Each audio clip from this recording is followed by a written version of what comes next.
Negros at Karatig Isla. May nakakaalam ba sa inyo kung kaninong patron saint si Santa Ana? Wala, di ba? Si Santa Ana ay patron saint ng mga katikista at mga mag-asawang walang anak. Gothic ang design ng simbahan, loob at labas, matibay.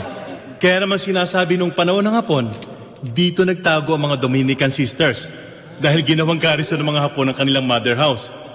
Sa sacristy naman nagtago ang mga madre.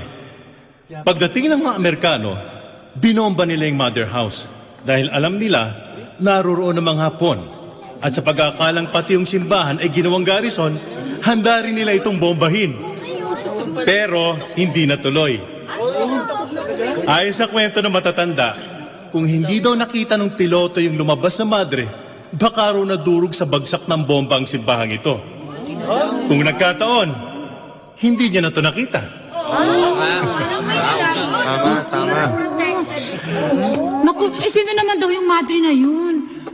Si Madre Chayong. Madre Rosario de la Visitacion. Okay, meron pa ba kayong tanong kay Mr. Diaz? Ikaw meron? Wala na. Okay, maraming salamat po sir sa pagtuturo niyo sa amin dito sa simbahan. Okay guys, palakpakan natin si Mr. Diaz. Okay. Isang Bible Camp Cup nga dyan. 1, 2, 3! 1, 2, 3! 1, 2, 3! Bible Thank you. Salamat po. Okay. Sana nag-enjoy kayo, ha? Sige po. Good luck. Oh, now.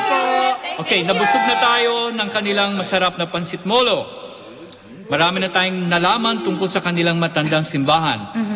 It is now time for our spiritual nourishment. Okay? Come on, let's go. Sa mother house ng mga Dominican Sisters of Molo. Let's go! Go! Move it! Kilos!